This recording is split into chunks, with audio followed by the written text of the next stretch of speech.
করে হুজুরেরা এই যে বক্তব্য তো দিতে দিলেই শুধু রাজনীতি।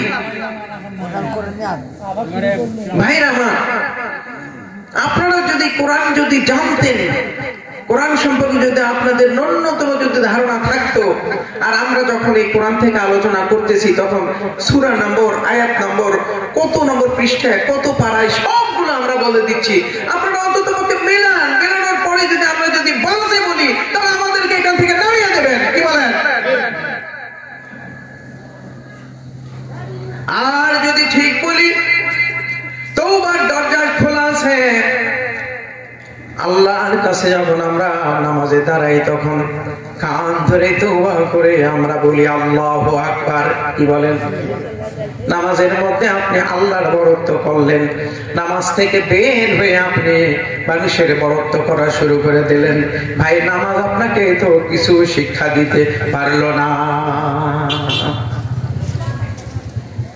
ইন্নাস সালাতা তানহা আনিল ফাহশাই ওয়াল মুনকার।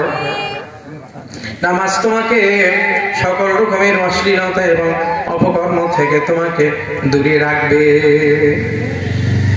অতএব তাহলে এই জগৎ পর্যন্ত যারা বলল যে আল্লাহ আমাদেরকে ইজ্জত দিচ্ছে, কি বলেন? আল্লাহ নাকি তাদেরকে ইজ্জত দিচ্ছে, সম্মান দিচ্ছে, কি দলিল? কোরআন থেকে তারা আবার দলিল পেশ করে। তুইসু মান তাশাউ ওয়া তুযিল্লু মান তাশাউ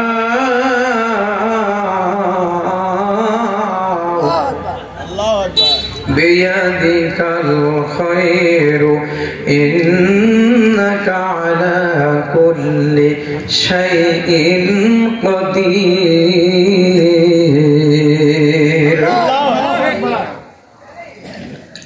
ওরা কোরআন থেকে দলিল দেয়, আল্লাহ যদি আমাকে যদি ভালো না বাসে, আল্লাহ যদি আমাদেরকে সম্মান না দেয়, তাহলে আমরা কেমনে ক্ষমতায় থাকি দেখো তো। আল্লাহ তাআলা আমাদেরকে বারবার সম্মান দিচ্ছে, আর আমরা মসনদে বসে আমরা আলেমদের মাথায় বেল ফাটায় খাই।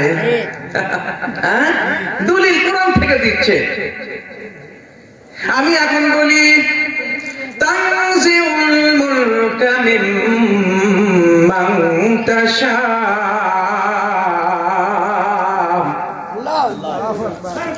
আল্লাহ তাআলা যাকে ইচ্ছা করেন ক্ষমতার মসনদ থেকে টেনে হিঁচড়ে নামিয়ে তাকে ডাস্টবিনে নিক্ষেপ করে দেয়। এটাও তো কোরআনের আয়াত, কি বলেন? এটা কোরআনের আয়াত না? হ্যাঁ, এইবার বিশ্বাস হলো যে যেই কোরআনের মধ্যে মানুষকে সম্মান দেওয়ার কথা আছে, ওই তারপরে আল্লাহ তাআলা বলছেন আমি যাকে ইচ্ছা, যখন কোন মানুষ আমাকে অস্বীকার করে, যখন কোন মানুষ কোরআন অস্বীকার করে, যখন কোন মানুষ আলেমদেরকে অসম্মান করে ডিজনার করে, তখন আমি আল্লাহ তাআলা বরদাস্ত করি না, ওদেরকে আবার আসল জায়গায় টেনে হেসড়ে নামে নিয়ে আসি। ওরা বলল যে এটা আমাদের জন্য আসলে কল্যাণ না, না কল্যাণ নয়। আল্লাহ তাআলা বলছেন ইন্নামা নুমলি লাহুম লিয়াসদাদু ইসমা। আল্লাহ তাআলা বললেন আমি শুধুমাত্র তাদেরকে অবকাশ দিয়েছি, ছুটি দিয়েছি, এই সুযোগটা তাদেরকে দিয়ে দিয়েছি। কি জন্য দিলাম? সুযোগটা এই জন্য দিলাম লিয়াজদাদু ইসমা, যারা তাদের পাপটাকে আস্তে আস্তে আস্তে আস্তে বেশি করতে পারে। পাপ বেশি করুক, এই জন্য সুযোগ দিছি। আল্লাহ তাআলা আমাদেরকে দুনিয়াতে অবাধ সুযোগ দিয়েছেন, কি বলেন? কি ভালো করার সুযোগ আছে, কি মন্দ করার সুযোগ আছে। একটা লোক মসজিদে যাইয়ে ফ্যান চুরি করতেছে, আল্লাহ তাআলা ইচ্ছা করলে তার হাতটা অবশ করে দিতে পারতো, কিনা বলেন তো?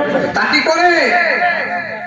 আল্লাহ তাআলা তাকে পূর্ণ সুযোগ দিয়েছে, বান্দা তোমাকে দুনিয়াতে পূর্ণ সুযোগ দিলাম, ভালো করতে পারিস, মন্দ করতে পারিস, ভালো যদি করিস আমার জান্নাতে প্রবেশ করবি, আর যদি অপকর্ম করিস আমি আমার জাহান্নাম তোদেরকে দিয়া পূর্ণ করব।